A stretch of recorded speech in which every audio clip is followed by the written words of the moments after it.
The Las Vegas Raiders have officially beat the Jacksonville Jaguars, and today we're going to talk about what this means for the Raiders. Most people understand that the Raiders, with any wins up to this point, and as the season kind of comes to an end, means that our draft order is essentially going to be lower and lower and lower. And with one win specifically, the Raiders ended up dropping 6 picks. The Raiders, with the win today, end up going from the number 1 overall pick down to the number 6 overall pick. And although this does suck from the draft order perspective, but the Raiders still get a win, right? So let's talk about what this means for the Raiders. Let's talk about the game first and foremost, and then we'll talk a little bit about the draft order as the season kind of comes to an end. You know, the season's not over. We're not locked in technically to the number 6 overall pick. It could theoretically get better. We'll talk about that at the end of this video. First and foremost, let's talk about this game, right?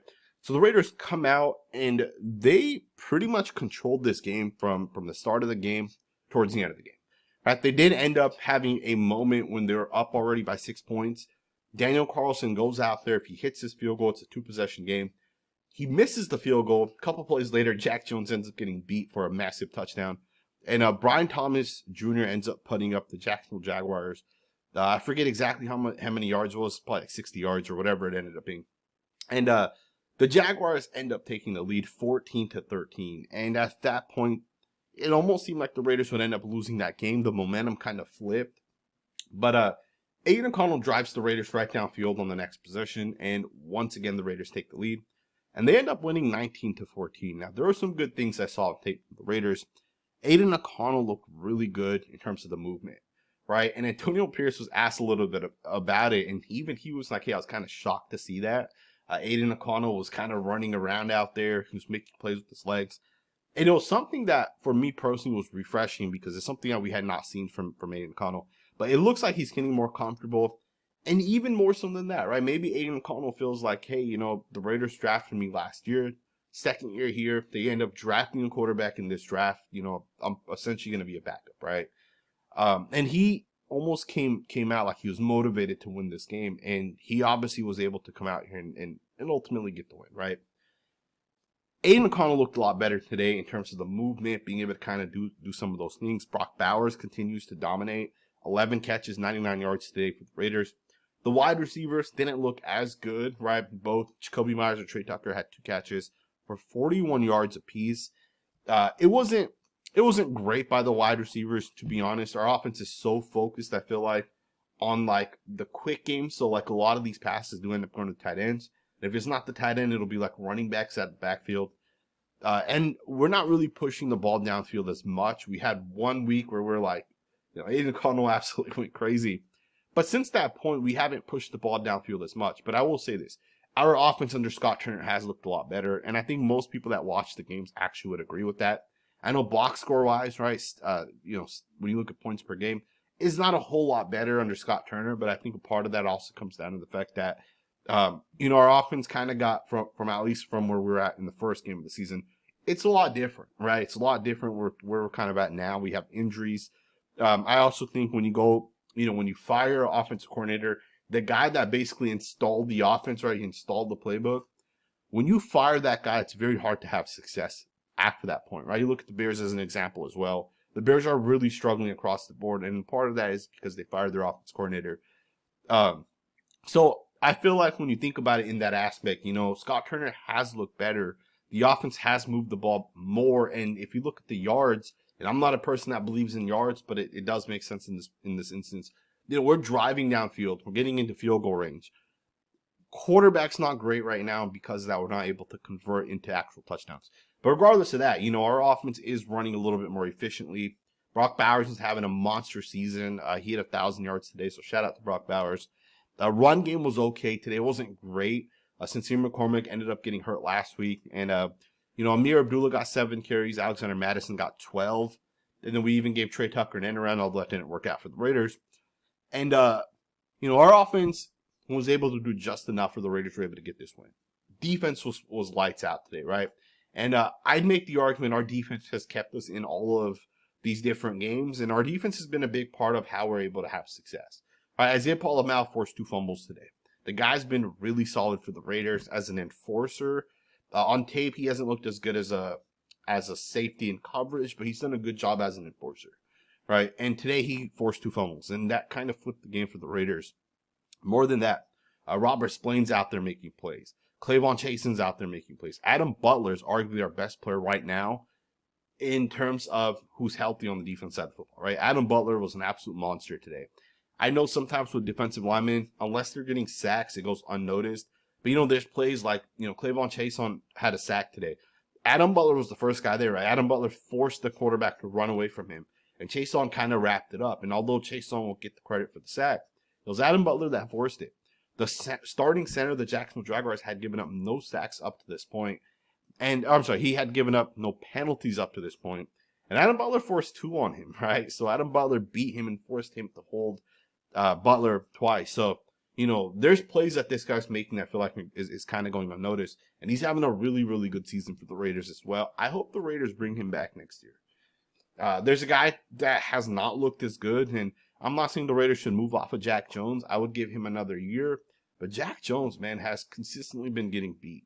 Now, I do want to throw this out there because I feel like sometimes people kind of overlook this fact. We don't know if Patrick Graham is telling Jack Jones, hey, go out there and be super aggressive. I need you to, try baiting these quarterbacks. At the same time, quarterbacks are going to come at you and they're going to try to do a double move. Don't jump. One play, we're going to have you be aggressive. On the next one, we don't want you to be aggressive. Right? The Raiders secondary is legit this year. There's just no way around it. Our secondary is having a lot of success. Opposing quarterbacks are struggling. But Jack Jones has given up big plays, and I'm not sure if that's part of the scheme, but hopefully he gets that cleaned up going into next year, and hopefully the Raiders coming into next year will have a little bit of success. And let's just get into the draft talk, right? Because I think that's what a lot of people are kind of disappointed with today. I'll be the first to tell you guys, and I'll just be open, and I'll just be 100% honest. I did not want the Raiders to win, and I'm not gonna say I'm disappointed that the Raiders lost. Disappointed that the Raiders won. Because it's still a win at the end of the day. I'll take it, right? It's still enjoyable for the Raiders to win. But I would be lying to you guys if I told you guys that I wanted the Raiders to win out. Because I did not, right? I think at this point, if you have 2 wins and there's 3 games left, you're not making the playoffs, and you're not doing a whole lot, right? Truth be told, you're not doing a whole lot at this point winning football games. And one of the things the Raiders have to get right now is a franchise quarterback. It's different if the Raiders had a quarterback under contract and then you go from the number 1 down to the 6th pick. It wouldn't matter all that much at that point, right? Because you have a quarterback. But given the fact that this quarterback class is on the weaker side, given the fact that the Raiders don't have a franchise quarterback, Aiden O'Connell, Gardner Minshew, they're probably going to be our quarterbacks going into next year. So what we experienced this year with those 2 quarterbacks, we'll probably experience that once more going into next year. So we'll probably have a whole nother year where those 2 guys are our quarterbacks. Now, I would hope that if that is actually fact and that does actually happen, this time it'll be Aiden O'Connell that the Raiders actually go into the season with, right? Now, given the fact that the Raiders did end up winning today, we basically go from having the number 1 overall pick and we drop down to number 6.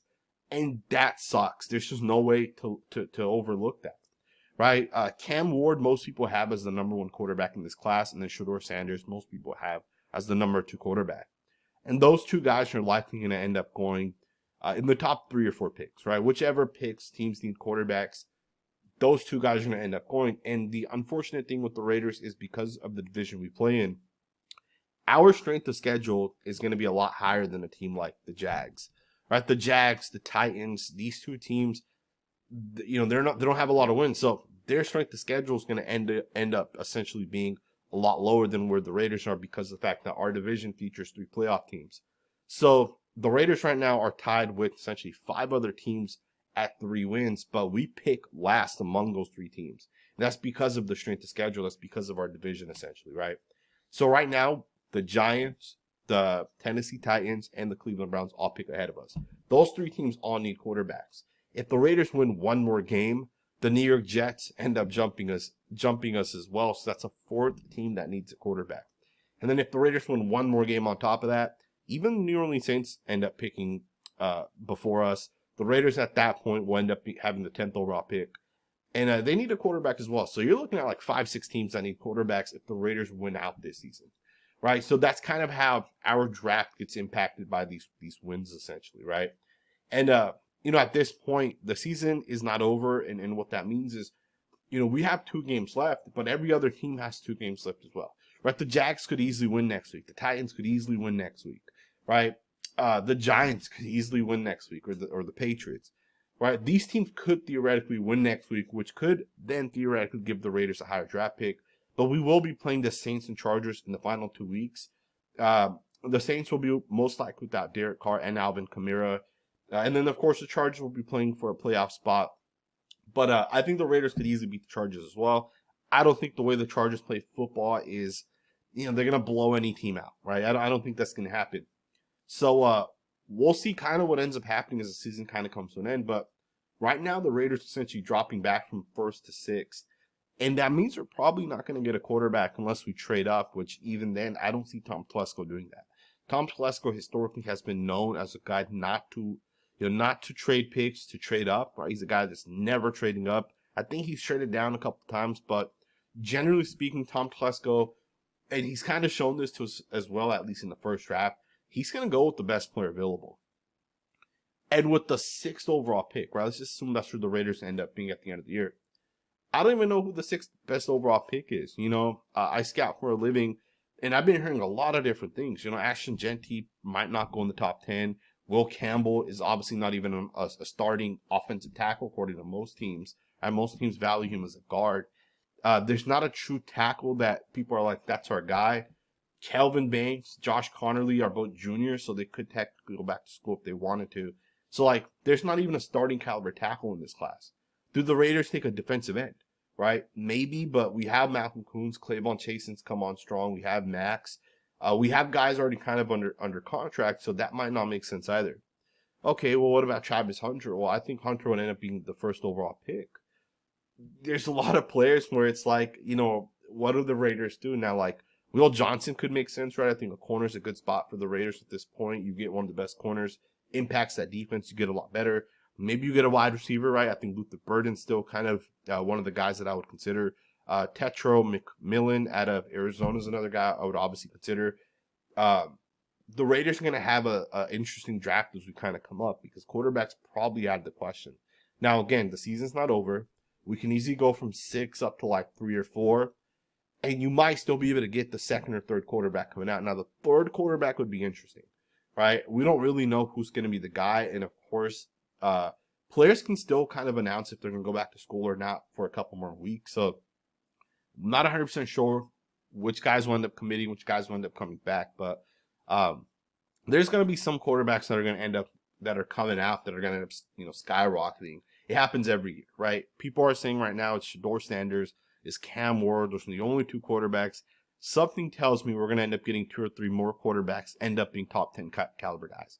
Maybe it's Dylan Gabriel out of Oregon. Maybe it's Jalen Monroe out of Alabama. Maybe it's Brady Cook out of Missouri. We don't really know, right? We'll actually see when that time actually ends up coming, right? But I think for the Raiders, what you could do at this point is just kind of get ready for the next couple of weeks.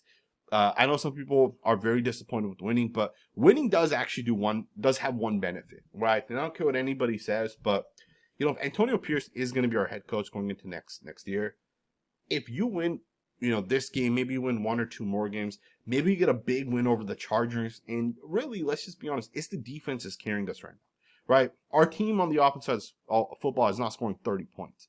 Right, it's the defense that's getting it done right now. And maybe that defense, that momentum that they kind of have, maybe that carries forward into next year. Right, it's possible. It is 100% possible that some of these wins, some of these forced fumbles, and just kind of how our defense is playing, it's possible that some of that translates and carries into essentially next year, right? And if that actually happens, that's a positive for the Raiders. Right, we already have the 6th overall pick at this point. You win 1 or 2 more games, maybe you pick 8 or 9. It's really not that big of a difference at this point. And that could ultimately carry into next year for the Raiders having success. Right? Aiden O'Connell, Gardner Minshew maybe are the 2 quarterbacks. Maybe you go the veteran route, right? Kirk Cousins is going to obviously end up becoming available because of the fact that, Michael Penix has looked really good. And I know some people are going to say, do you really want Kirk Cousins? I get it. Probably not. But Kirk Cousins, I think, also did have an injury last year. So maybe another year he recovers a little bit. Maybe not. There's other quarterbacks like Sam Darnold as well. Darnold's on a 1-year contract, so he technically be available for the Raiders if they wanted to target him. But he's probably going to end up getting like a 3-year, $140 million contract or something crazy like that. So who knows, right? Maybe that's what the Raiders' plan is. Maybe that's why Mark Davis has been selling parts of the Raiders, because he needs cash to be able to pay a quarterback. We don't know, right? So we'll actually find out as the season kind of comes to an end. You know, do they keep AP? Do they say we're going to keep Scott Turner? We'll find out. I hope you guys enjoyed this video. Let me know what you guys think, man. Thumbs up, subscribe, and I will see you guys next time with another video.